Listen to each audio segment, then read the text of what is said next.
Hervé Lecor, nous vous recevons à la Galerne pour le livre Prendre les loups pour des chiens, paru chez Rivage. Un livre qui, je crois, est né d'un fait divers lu dans les journaux il y a de cela quelques années. Oui, c'est ça. Un fait divers qui racontait simplement, qui était assez macabre d'ailleurs, qui racontait simplement la sortie de prison d'un homme qui, recherchant un compagnon de détention quelques années après, qui était sorti avant lui, elle ne le trouve pas, va dans la famille où cet homme était censé être arrivé et ne le trouve pas. J'en dis pas plus pour pas non plus éventer toute l'histoire, mais ça se terminait de façon assez sinistre. Et j'ai lu ça dans la presse régionale, donc dans le sud-ouest, par chez moi, et il y a des années, j'avais envie de broder sur cette histoire, ça a trotté dans mon esprit pendant des années et ça a abouti à ce livre. Ça veut dire qu'il peut y avoir comme cela des idées en gestation dans votre esprit et qui donnent lieu à l'écriture plusieurs années plus tard et qu'entre-temps, peut-être d'autres ouvrages paraissent ou se terminent. Oui, ça se chevauche assez souvent, c'est-à-dire que pendant que j'écris un bouquin, bien souvent, il y a une idée ou deux comme ça qui traînent, non pas qui m'obsèdent, mais qui finissent par vraiment s'imposer, auxquelles je repense en permanence, souvent, et petit à petit, elles finissent par cristalliser un début d'histoire, des types de personnages, et c'est sur ce genre de briques très très très fragiles que je commence à élaborer le roman, quoi, voilà. Mais ça peut durer des années, oui. Par exemple,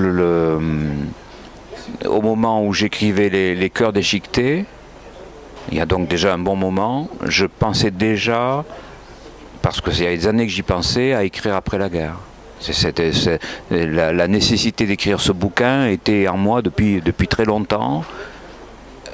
Et l'une des raisons pour lesquelles je ne l'ai pas fait plus tôt, c'est que je ne me sentais pas prêt, pas assez peut-être mature ou légitime pour aller me risquer dans une histoire pareille.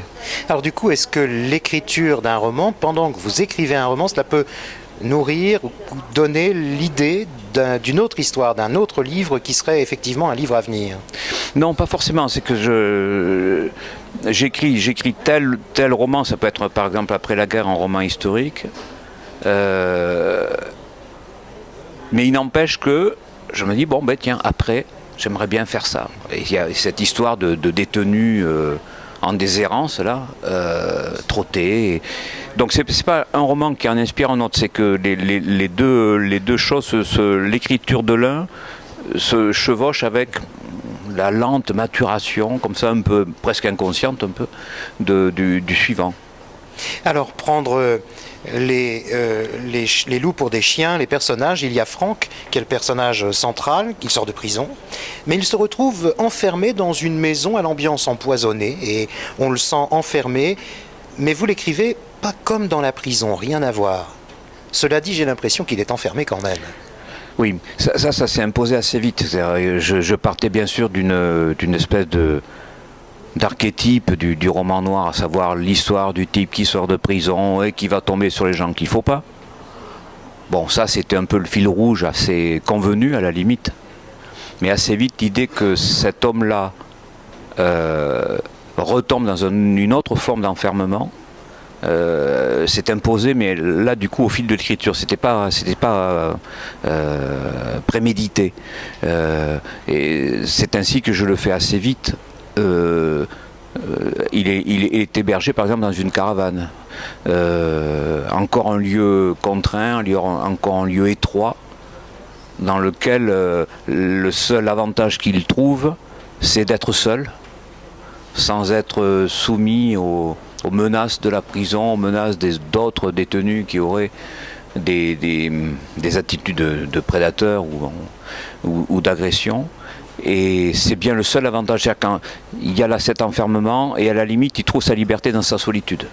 Mais c'est le seul espace, à la limite mentale, dans lequel il se sent, pendant un temps en tout cas, à peu près libre. Alors il y a toutes ces situations que vous décrivez forcément très bien, je dis forcément parce que, je veux dire, pour nous, libraires à la Galerne, c'est une habitude aussi que de lire Hervé Lecor. Et donc, vous avez cette faculté vraiment de d'écrire évidemment les caractères des personnages, les situations, les ambiances, et le moins qu'on puisse dire, c'est que dans ce roman noir, encore une fois, l'ambiance est pesante, la chaleur est torride, et je crois que vous avez vraiment voulu, là encore, une région qui n'est pas très lointaine de votre région à vous, mais vous avez vraiment souhaité une ambiance très lourde, une atmosphère torride. Oui, je voulais, au-delà de l'intrigue, du scénario, comme on dit, je voulais surtout écrire une histoire, un roman d'ambiance, dans lequel, effectivement, le moindre geste, la moindre attitude, le moindre regard aurait autant d'importance, sinon plus, que les dialogues et que les paroles échangées entre les personnages. C'est pour ça que la plupart de mes personnages sont des gens plutôt taiseux. D'une part parce qu'ils n'ont pas forcément les mots pour exprimer leurs sentiments, que ce soit l'amour, la haine, la rancœur ou je ne sais quoi. Mais en plus, ce sont des gens qui... Et en plus, sur le plan de l'écriture, j'aime pas beaucoup écrire les dialogues. Dès que je peux l'éviter, je le fais. Enfin, je passe par d'autres formes d'écriture que le dialogue. Donc, du coup, d'écrire les comportements, les attitudes, les postures, la façon dont qu'ont les gens de s'asseoir, de marcher, de manger. Il y a une ou deux scènes de repas dans lesquelles je montre comment ces gens mangent ou bouffent ou baffrent. Et en plus, je voulais aussi montrer qu'assez souvent, ce sont des gens qui expriment plus leur animalité que leur humanité. Le seul à essayer de reconquérir son humanité, c'est Franck. Mais il se retrouve effectivement dans une ambiance instinctive, avec des gens qui marchent à l'instinct, à la pulsion. Et ça, c'est venu là aussi petit à petit, au fur et à mesure de l'écriture. Et ça, je voulais insister là-dessus, oui. Ces situations d'adultes, elles sont contrebalancées ou elles sont appuyées par le regard d'un enfant, d'une fillette, c'est cela ? Oui, elles sont mises en évidence, je crois, par effet de contraste entre la...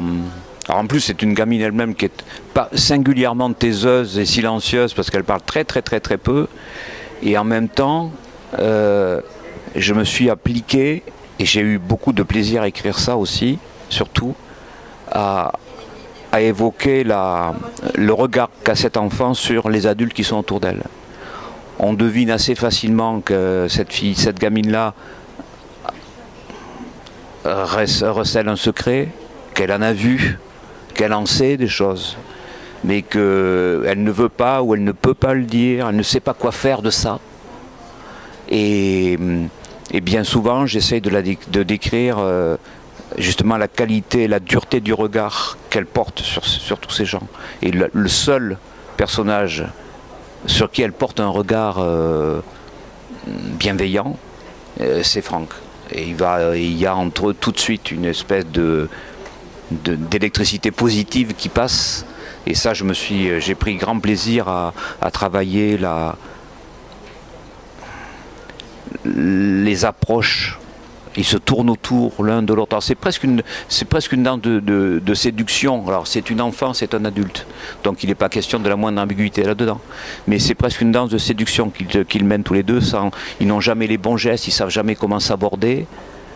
Et pourtant, ils arrivent à une vraie communication qui ne passe pas justement forcément par le langage, mais par des petits gestes d'affection, des regards, là encore. Et c'est ça m'a...